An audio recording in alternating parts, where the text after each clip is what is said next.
Amazing story now from a man called Dr. Roger Eltringham. Roger now lives in Kent, but spent much of his working life at Gloucester Royal Hospital. Through his work, Roger invented and developed a piece of medical equipment called the Gloucester Vent, which is now used in 70 countries around the world. More about that later on. First, though, as a huge rugby fan, Roger explains how during the 1970s, how he became medical doctor at Gloucester Rugby Club, a post which lasted for 15 years. The doctor before me was Dr. Durkin, who was a Scotsman, a very famous local man. And I just by happened, we both went to the same university in Scotland. He was a genuine Scotsman and I come from Kent, so I didn't have really much connection with it. But he asked me if I'd help him at the club. And then he decided he had to retire. He wanted to retire. So he retired and said, you know, if you'd like the job, I will propose you and you'll be interviewed. So I went along to this interview at the club, expecting to be cross-examined by a powerful committee of medical experts. But in fact, it was Peter Ford on his own, and who was the chairman. He said, "Hello, Raj, I hear you're joining us." So I thought, I seem to have got the job. And he said, "Do you know anything about rugby injuries?" I said, "No, not really." "Good, that's what we like." Ignorance is bliss. Yeah. Well, how did it work out? Is it a voluntary position? Or Yes. Yeah. Oh, yeah. I did it because I loved the club, you know, and it was so nice. Because if you're an anaesthetist, all my patients are unconscious, or if they're not, I make them unconscious. So you never talk to anybody. Whereas here, they were all very conscious. And wonderful welcome. I couldn't have been more friendly. Describe what kind of injuries you had to deal with at the club then. What kind of things did you see? We used to keep a record of all the injuries. When I was there, we had 60 fractures. 3 fractured necks, which was obviously is a great worry, and had to be very careful with these chaps. And we had a first aid ambulance man called John Fryer, who used to go onto the pitch and make a preliminary diagnosis and then would summon me on occasionally. And then we'd get them off and send them up. As I worked in the hospital, because it made a big difference, because I knew everybody up there. Yes. And I could they didn't have to queue up. You know, I said, this chap is Gloucester and we need him. Did you feel the pressure from the coach or whoever to get somebody back on the pitch as quickly as possible? Did you have to make a difficult decision sometimes and say, this man is not coming back on? Just occasionally, yeah. When I was worried about someone, I had to say, you know, that he can't come back. But often you would be stitching somebody up in the medical room and the coach would come in and say, "Hurry up, Raj, they're in hour 25, you see," which meant I said, "Look, come back at the end and I'll make this neater." I used to run the hospital cricket team and only one team would play us, and that was Frampton-on-Severn, but it was a good fixture on the village green at Frampton. And one match I was fielding next to a Russian naval doctor who worked at the hospital, and it wasn't a very interesting game, and I think we put down a few catches, but he was terribly interesting, and I told him about this problem, and he said, "Well, why don't you use an oxygen concentrator, which is a piece of machinery that makes oxygen from the air?" What was the problem then? Well, the problem was in so many of these hospitals in the poorest countries, they can't get oxygen or electricity. And, you know, our machines that we use in our hospital are very, very complicated, very expensive. And, you know, if they cost us £75,000, that would be a huge investment. And then they get there and they found, well, it doesn't work because the electricity's failed and the oxygen failed. So we thought between us that we could make something of this from these little oxygen concentrators, which are used domestically. I mean, many of them in Gloucester, people with bronchitis and need oxygen at home. Instead of lots of cylinders, they just use this machine which makes oxygen from the air. So we managed to get one. I can't remember how we got it, but anyway, we put it on a trolley, and then we had a mechanical ventilator to ventilate the lungs and an anaesthetic circuit. And we used this in Gloucester, and it was, you know, a very, very good anaesthetic. And we said, well, this gets around the problem, you know, this is fantastic. And the Russian Navy chap and I had a drink together and celebrated. We thought we'd solve this, but nobody, of course, was interested. Why not? Well, it didn't look good. It looked amateurish. Well, it was amateurish because we hadn't got any money. You know, we were just doing this in our spare time. But it was a prototype, but you knew it worked. It was a prototype. Well, it worked. And the surgeons were very encouraging, you know, and they were very interested and worked perfectly. And, of course, we were monitoring every everything you could possibly monitor these patients. But still none of the big firms would do it, and people say, no, it'll never work, it'll be a failure, and the big companies won't let you do it, and a lot of opposition, which there was, tremendous opposition. And I was lecturing about it, but nobody was really convinced until my wife, we had an invitation to talk to the British Society of Electrical Engineers. Well, it wasn't a society I'd heard of, and with the sort of friends I've got, I thought this is a practical joke. I said, I'm not going to fall for that. It's ridiculous. I never heard of it. And my wife said, well, it's on official paper. I mean, it's probably worth going to, especially as nobody else wants to hear what you've got to say. So I went to this interview, and she was right. Everybody was asleep and nobody applauded, and I was sort of shown the door, except one chap came over and he said, who's making this machine? I said, well, that's the problem. Nobody's interested in it. Can you get down to Barnstaple? I said, yeah, I think so. I could probably find my way there. He said, well, I've got a little factory there and we make medical machinery. And so I went down to see him, and very keen on. He immediately spotted that it could be done with a little bit of engineering skill, which I didn't have, but he had. Wow. And so he said, we can make this work.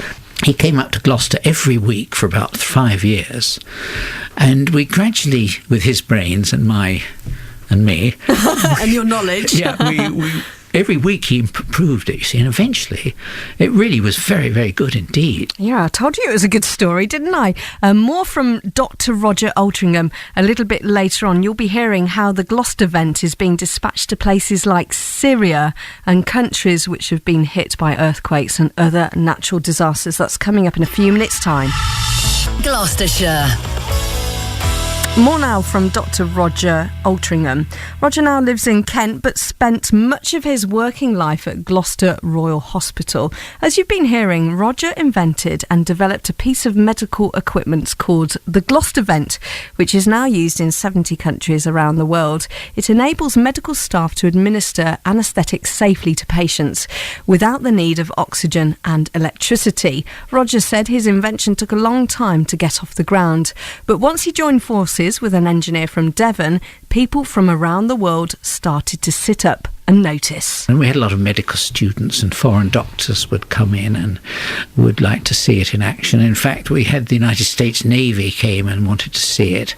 But it was a good product, it was better than anything else on the market. And now it's in 71 countries, so I'm really pleased with that. Wow, congratulations. Well, it's taken a long time. How much money is it to buy? Well, the machine itself, if you take the anaesthetic machines we use here in the hospital, they're about 75,000, 80,000. That's a lot of money, isn't it? A lot of money.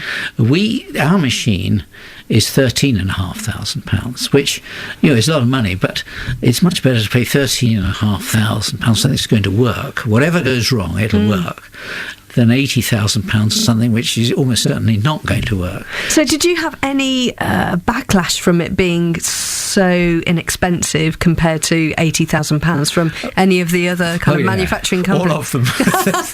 They did not like us and tried to put us off, and some tried to buy it and others said it would never work. But we knew it would work. We had the confidence to sort of go ahead and make sure this was a success. And then, you see, we called it the Oxyvent to start with, because it makes oxygen and drives a ventilator.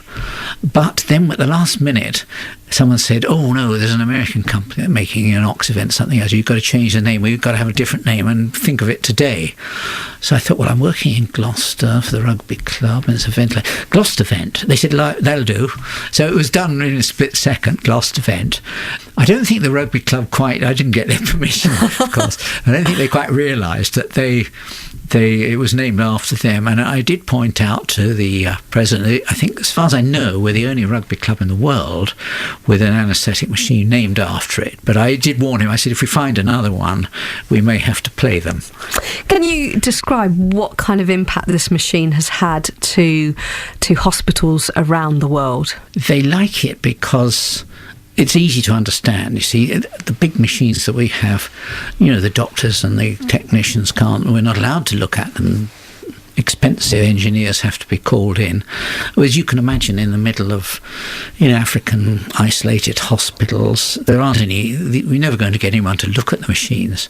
So they wanted something which was simple and that was very easy to work and put together. You can assemble this from a suitcase in about 2.5 minutes. Wow, that's incredible. Yeah, it's incredible. So it's really life-saving equipment. Very much so, yes. That in a compact little package. You say that it doesn't require electricity to work. So how is it powered? Well, it isn't really. It's, if the patient is breathing spontaneously, then we don't need a ventilator. They just breathe in and out, and then the anaesthetic is vaporised and puts them to sleep. If they stop breathing, then we squeeze a bag. So, machines normally do this, but if we haven't got a machine, it's quite easy to, it's not difficult. We realised with the engineer that we needed to have access to ready money, because we get emergency calls. I mean, just for example, one night I had a call, a lady with a very foreign accent. She said to me, "Are you Dr. Eltringham?" "Yes." "Does your machine work without anaesthetic, without oxygen or electricity?" And I said, "Yes." And she said, "My other question is, if so, can you deliver it to Syria tonight?" Oh, wow. Yeah. So I said, because I knew there was trouble. She said, "We're having such trouble because the hospitals aren't safe to work in. Gunmen would come in and shoot patients and the staff even. So we have to operate in people's homes.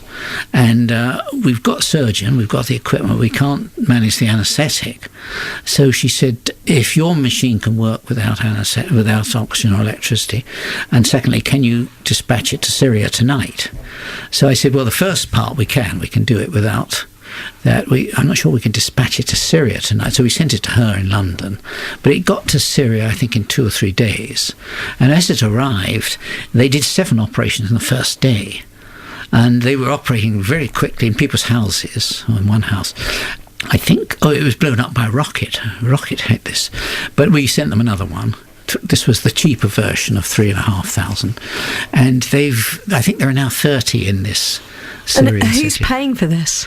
Various charities. Our charity paid for the first 2, and then she runs a Syrian charity in London, and they are paying for it. So we've got around that problem. But I mean, problems we don't know. I don't know if anybody knows quite who the patients are or where they come from. But it didn't really matter to us. We thought they must have this treatment available when they need the surgery, and so we had to have 1 or 2 machines ready to go at a moment's notice.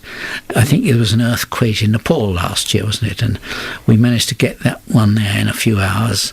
And then the Philippines had a hurricane there, and I think the Australian army had put up a tent and they wanted one of our machines, and a friend of mine from Kent phoned me up and he said, "Look, I was watching television and there was this Australian army group operating in a tent, but he said in the corner was this anaesthetic machine which looked very like one of ours." I said it was definitely one of ours because nobody else had got it. So we were very delighted the Australian forces are using it, and it helped them a lot. What a great story, and what a fascinating man, Dr. Roger Eltringham, who invented the Gloucester vent, which is being used now around the world, 70 countries. As you heard there, it was sent to Syria recently and saved 7 lives in just the first day that it was used. Roger would love to hear from you. He's always available for talks and things like that. He wants to spread awareness about Gloucester Vent. He's from a charity, so they try to raise money to buy and manufacture these machines so they can send them out free of charge to third world countries and places that really, really need them. If you'd like to book him, he's available. I don't know if you're from a WI group or a Rotary group or a school, and you think that would be an interesting subject for the people that go along to your group. He'd love to hear from you. You can contact him. I've got his phone number, but the best way is probably through the website Safe for All, and that's the digit 4. .org.uk. That's safeforall.org.uk, and they'd also like you, if possible, to fundraise for them. I know that Denmark School in Gloucester have raised money for them over the years, which goes towards buying equipment, buying one of these Gloucester vents, which gets dispatched around the world. But they would love to hear from you. Like I say, go to the website, you can read more about it, safeforall.org.uk.